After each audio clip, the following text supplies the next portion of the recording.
Welcome to Championship Culture. Got a great guest with us tonight. Matt Riggsbee is the head football coach at South Johnston High School. Incredible defensive mind. He's been a head coach for 9 years now. And also excellent to have on a fishing trip because he always chums the water for us. And, you know, the fish love that. So, buddy, I appreciate you coming on and doing this. You did a great episode for us on the 4-3.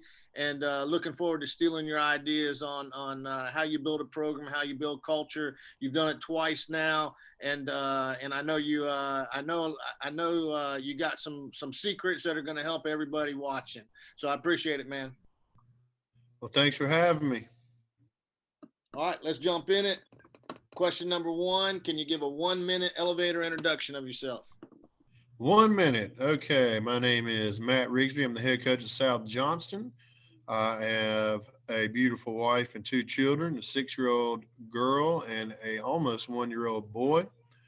Uh, I started coaching in 2002 at South Central High School. And my second year coaching, I was made the JV head coach. I don't know why, but I was. About 2006, when I was not able to get on as a teacher at South Central, I went back closer to home. One of my county rivals, Southern Alamance, I took on the role as offensive line coach there for a couple of years. And then I had the opportunity of going to Northern Guilford. There was another brand, just like South Central is another brand new school. I was also the offense coordinator there. One of the coaches and myself left together. He was the head coach, and I became his defensive coordinator at McMichael for 2 years. And then after that, I got my first head coaching job at West Craven High School in 2012. And in 2016, I took over South Johnston High School, and here I am. Awesome, brother. Awesome. Uh, I did not know you were at one of the Guilford schools. I always say whenever you play a school and their last name ends in Guilford, you got a fight on your hands. So that's good football that direction. That's about right. It don't matter what their first name is. If their last name is Guilford, you're about to have a fight. Every Friday was fun. All right. Question number two. How do you define culture in your program? Well, what culture looks like to me is when everyone involved looks the same, sounds the same, and acts the same. That to me is culture, but that does not necessarily mean that you have a good culture. Because even if you have a bad culture, again, they could look the same, sound the same, and act the same. So, but collectively as a group, once everybody is on the exact same page, you have a culture. It's just your job to make sure it is a good culture. That's a very good definition of it, and very astute on the. It could be either way when that's happening. Uh, Number three, and you got to share your good one now because I've been picking your brain about your ceremony you have at the end of camp. What are the three best things you do to build culture in your program? Okay. Now again, just like when I went over defense in your show, everything's stolen. Okay, so there's not many original ideas out there. Um, but the first thing that I'm proud of that we do here. Now, let me just go ahead and throw in there during this time of COVID-19 and not being on campus. Uh, all of these things are not in place right now, and um, I guess the goal is who is able to do some of these things under the restrictions that we have. I'd love to learn from you because we're going to have to change what we're doing if this is the new normal. But under normal circumstance, first thing that I do, which I have not always done, I started this when I came here to South, was I started a leadership council. Okay, so I try to get a couple representatives from each grade level, not just senior leadership, to represent their grade level on this leadership council. And it's actually a situation where we vote. We have all the players vote. but you have to be very careful. It's kind of like when you have your team vote for captains. You got to be very careful because a lot of times the guy they vote for might be the biggest and the baddest and the best tackler, but that guy might not be the best leader for your program. He might look the best in shoulder pads, but he might not be the best leader. So you have to make sure you lay the groundwork on what you're looking for. What is a leader? You beat that in their head every day. So now it's come time to vote. They have to know what a leader looks like and what they're looking for in a leader and all those characteristics. We define those things, and then they vote as a team for uh, someone in their grade level. And after the voting's all done, and yes, coach, I have to steer the votes sometimes because I definitely don't. One situation that you'll run into is you'll have kids that are great leaders, but they might have terrible grades. So you can't have them representing the team, unfortunately. So you do have to steer the votes. But in that leadership council, what we do is off season, out of season, we meet once a month. In season, we try to meet every week, and we literally in the off season we talk about what we want to look like. We talk about our core values. We try to teach them what leadership looks like.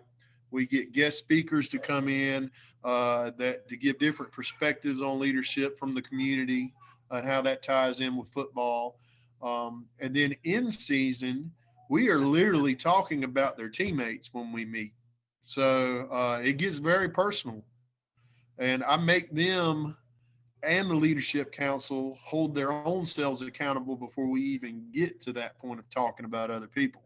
So at first they're talking about their weaknesses and strengths as a leadership council, and we work on those. But then it gets to the season, and now we've got to talk about the issues.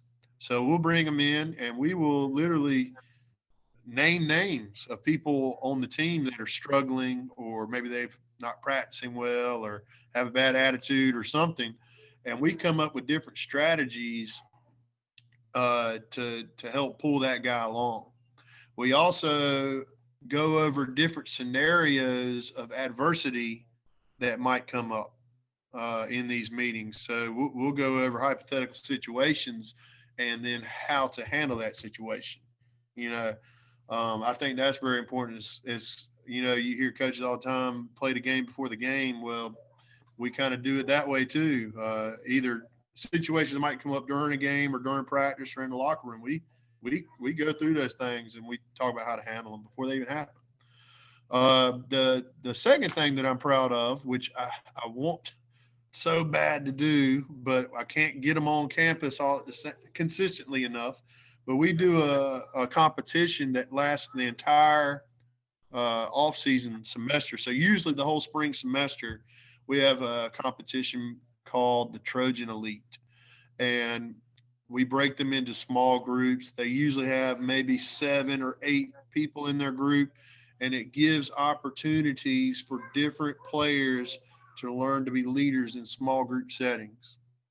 And what we'll do is that once or twice a week, we will have competitions. It's all points based. It's usually run through the weight room, so they can compete, so you can develop that competition. And then we also factor in things like grades, hold a certain amount of points, your behavior in school, your attendance to functions or practices, or even school itself, community service. There's many different things that we do that give or take away points. And one of the biggest things that I have that adds points is community service. One of the biggest things that takes away points would be things like grades, behavior, and attendance.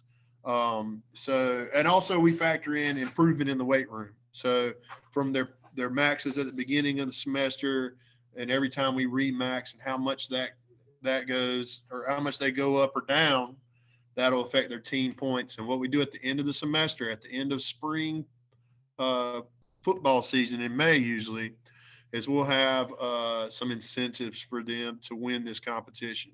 So not only are they getting special Trojan Elite T-shirts, I've brought them to my house. We eat steak dinners.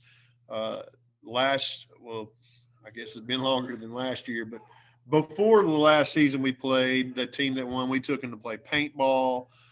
We do a variety of things to give them incentives. We also, if they win, we shave off conditioning for that group for a period of time. Throughout the competition, the team that's coming in last place will need to be the one that cleans the weight room or cleans the locker room and things like that. So that's our Trojan Elite competition. I love that. The third one that I've got on here, you alluded to it, was our commitment ceremony. And this is something that I got to enjoy as a high school player. My head coach, Sam Story, Burlington Williams, every single season he did a commitment ceremony at the end of camp, or usually it wrapped up right before our first game. And when I came back towards Alamance County to Southern Alamance, the head coach, Tony Perot, was my defensive coordinator at Burlington Williams, and he brought that tradition with him there. So I got to see it all over again. And I just knew when I became a head coach, this is a non-negotiable. I was having this commitment ceremony. So what I've typically done is I tie it in with a Midnight Madness, or maybe your first day of hitting, something like that. So when we've done it on Midnight Madness, I'll bring them in the evening. We'll eat, fellowship a little bit. And then what I do is, me as a coach, I go sneak off out in the stadium. I start setting it up, and it's dark out there. I have the assistants kind of watch them, and I'm setting up a table. I'm setting up a table. I'm also setting up a helmet and candles. And I'm also putting out there the jerseys, and this is of our new captains. And this is when I introduce our new captains to the team. So the coaches, they shut them up. They get them in a line. They march them out. They got to be quiet out into the dark, into the stadium. The only thing you can see is the candlelit table. So you're probably sitting there thinking, well, it's like a cult. But to be honest with you, it kind of is. So the first thing that happens is I go over them what commitment looks like. I share them some personal stories on why football is so important to me and why I'm committed to the team. I touch the helmet, and then every single coach and player on the varsity football team, we don't do it with the JV. We don't even tell. They're not even allowed to know about it. But every player and coach has to go up there, and they can. And now you lay down the ground rules. Some of them don't like to talk in front of people. You encourage them to, but as long as they say I'm committed and touch that helmet, that's fine. But they'll open up. You challenge them to open up, and you challenge them to share their life with their teammates and how that ties into this team and why they're committed. And usually, what you'll see is you'll find out some things about some of your players or the teammates about each other they'd never heard before. And some things will shock you. There's rarely a year that goes by that somebody's not crying. And it really just opens them up and puts them out there, vulnerable. And at the end of whatever they say, they touch the helmet and they're committed. They say they're committed. Every coach comes through. And then at the end of the ceremony, I announce who the captains are. They came up and very cult-like, the captains pour the wax on the helmet. So this is the helmet that we use. This has 4 years of wax on it right now, but the wax just builds on top of it year to year. And this is basically the commitment ceremony is something that you can use the entire season. Whenever your team is facing adversity, you bring them back to that commitment ceremony. You bring them back to the words that came out of their mouth. You challenge them to step up. They told their teammates and their coaches and their brothers that they were committed, and you remind them of this moment, and they carry it with them forever. And then on senior night, I make the seniors go through like a 2-minute senior night speech pregame to the rest of the team. And a lot of them, they tie the whole season's gone through, and they kind of go back to that moment and they start piecing it together, and it's really awesome. I really enjoyed it. It's the best way to get to know some of those deep, intimate moments of your team, and then it's a great way to hold them accountable. Um, and then the last thing, Coach, that I do, and I know you said three things, but I have to give you some props here, is the 5 daily core values. And my defensive coordinator, which I mentioned before, Lee Webb, was a player of yours. He is somebody that he always talked about him. Talked about how you did it. He kind of had developed some of his own when he was a head middle school coach, and this was the final nail in the coffin for me of why I was like, all right, Lee, let's do this thing. Let's make this our own. Let's make this South Johnston's.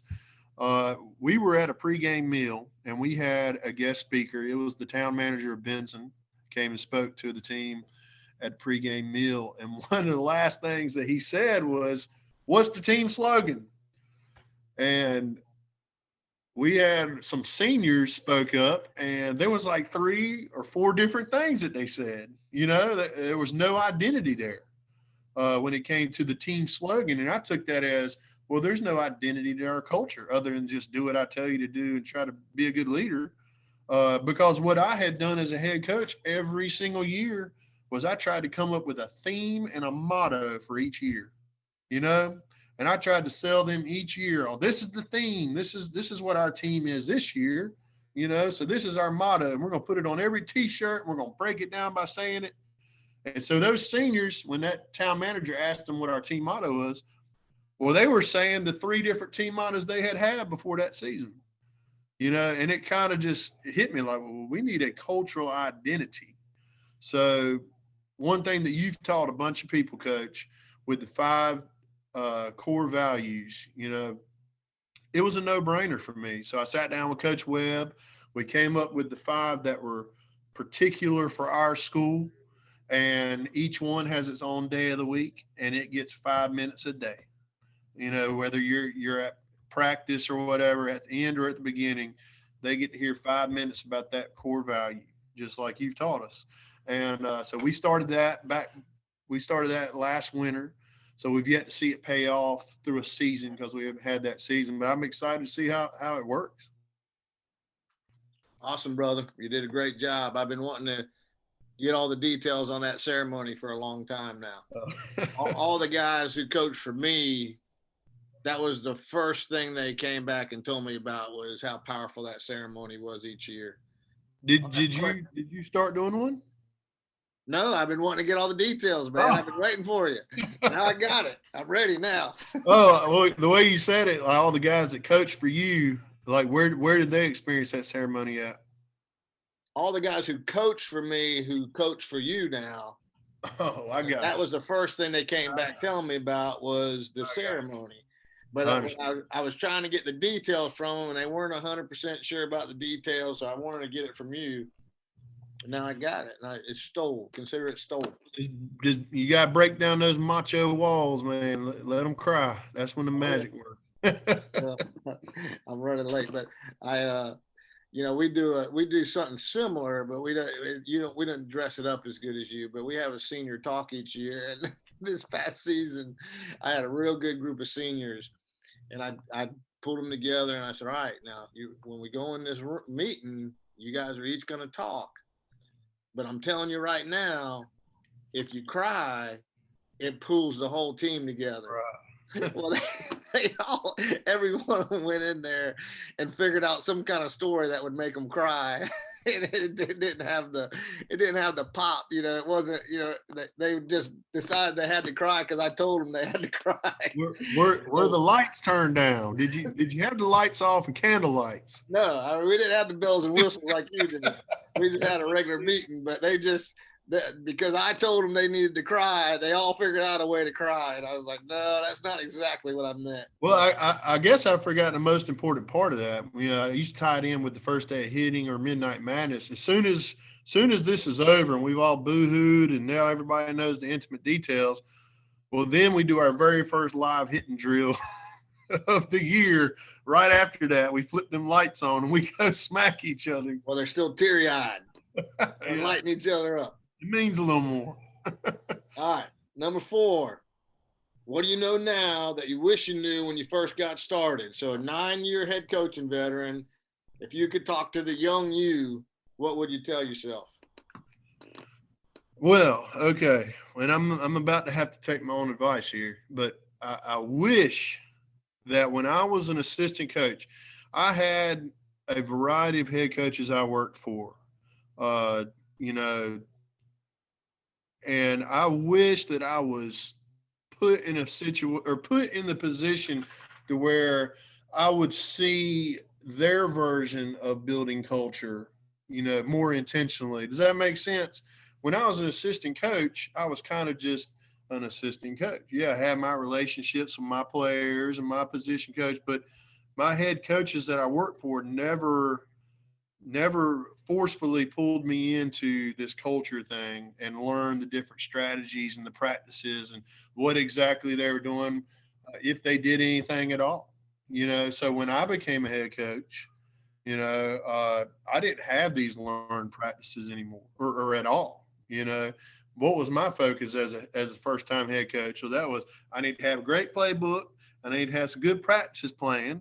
Okay. And I need everybody to think these kids are disciplined, and that was my goal. And probably the first 5 years of me being a head coach, 4 or 5 years, that's what it was. Yeah, I always beat discipline and act right and do this, but I never developed the leadership other than just being long-winded after practice, preaching to them. So, if you are an assistant coach or if you are a head coach, make sure that you're talking about these areas of culture with your assistant. Give them opportunity to be involved in it. So for the Trojan Elite group, in the past I've had it where assistant coach might also kind of oversee one of those little small platoons. In your leadership council, all the coaches are invited to come. Do they all come? No, but certain ones come. So I wish that was bestowed upon me, that aspect of coaching, because that is probably 90% of it. And it took this long for me to put it in the forefront. That was good, because that's probably all of us, isn't it? That we don't figure out what the really truly important things are until we got some mud on our tires, and then we wish we would have known that when we first got started. All right, question number 5, last one. Contact information. Are you a Twitter guy? Look, I was told I have a Twitter and I was told I have a Snapchat, but I don't get on either one of them. Okay. What's that? How about an email? I got you an email. I could actually, I'll just say it. I had it on my screen, but I can't see it anymore. It's Coach Riggsbee50 at Gmail. So CoachRiggsBee50 at Gmail. And I'd love to talk to anybody if anyone wants to get in touch with me, but I just don't tweet. I wouldn't even do the Facebook thing if I didn't have a team page. I'm just kind of done with all of it. Sounds good. Anything to promote, or you have the last word? Anything you want to talk about? Hey man, it's Tuesday before Christmas, and I guess the only thing that's important right now is for everybody to have a Merry Christmas, and let's get back to school in January without the sicknesses. So let's be smart in between there. And that way we can play when it comes to February. Because if we screw this up, I hate for them to bump that back again. Amen, brother. Amen. We need to get them out there. That's right. I think I heard the other day we're one of 17 states that didn't play in the fall. And right now, which I was in favor of playing in the spring, but right now it looks like them cats that play in the fall were smarter than us. So we got to make sure we get our tails out there and play in February. I mean, I know everybody talks about for the kids' mental health, but what about my mental health? I can't just keep drawing up X's and O's in my recliner now. That's been going on too long. I mean, I'm with you. I've watched so many Zoom meetings that I need to be in the room with some live people. I know there's been so much gap between the last game we played and the next that you start second guessing yourself and trying to reinvent your playbooks and stuff all over again. And you just need to chill out and play. All right, brother. I appreciate you doing this. All right, Coach. Thanks a lot. Thank you. All right. Bye-bye. Hold on, I hit the wrong button.